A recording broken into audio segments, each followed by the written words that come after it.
سیدنا علی اور اہل بیت کی محبت پہ کرتے تھے، اس وقت صرف اتنا ہی تھا کہ آپ نے دوسروں کو کہنا تھا رافضی اور اپنے آپ کو ناسبی ماننے سے انکار کرنا تھا. تو یہ آپ نے 2 نمبریاں کی ہیں، اس کا رزلٹ پھر اسی شکل میں نظر آنا تھا. تو الحمدللہ آج دیکھ لیں ہمارے اس پلیٹ فارم کی برکت سے پوری دنیا کے اندر سنی ہو شیعہ ہو، محرم کا مہینہ جب بھی آتا ہے ہماری ویڈیوز شیئر ہوتی ہیں، اور الحمدللہ صدیوں میں جو گراوٹ آئی تھی غلوف کی شکل میں دونوں طرف، وہ کافی حد تک ایڈریس ہوئی ہے. اور مجھے اب امید ہے کہ اب یہ راستہ اس طرف چل پڑا ہے کہ امام محمد بن عبداللہ المہدی علیہ السلام کے لیے یہ راہ ہموار ہو رہی ہے. کیونکہ یہ ہو نہیں سکتا کہ امام مہدی سنیوں میں آ جائیں اور شیعہ مان لیں، اور شیعہ میں آ جائیں تو سنی مان لیں. اس کے لیے ضروری تھا کہ سنی شیعہ کی تفریق سے بالا تر ہو کر لوگ اپنے ڈفرینسز ضرور رکھیں، لیکن الٹیمیٹلی اس بنیاد کے اوپر قتل و غارت نہ کریں، اور اہل البیت جو کہ کامن ہستی ہیں ان کے ساتھ اپنا جو عقیدت والا معاملہ ہے وہ تو اپنی جگہ رکھیں.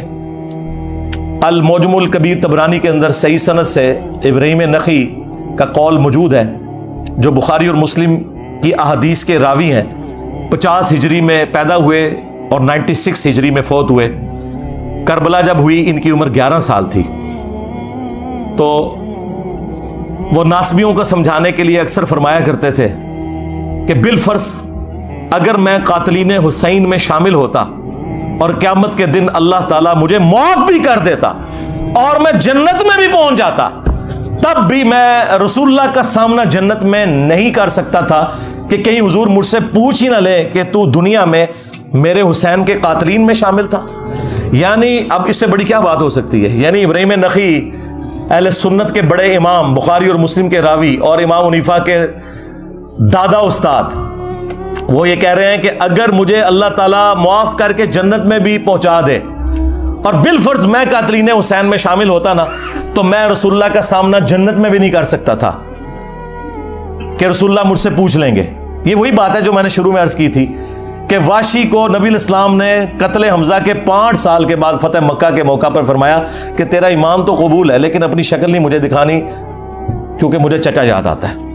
اور چچا کی محبت اور اولاد کی محبت کتنا فرق ہے.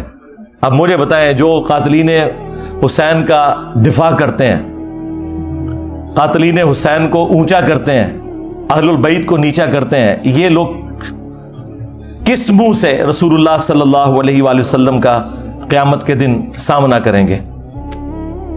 یہ سوچنے کی بات ہے.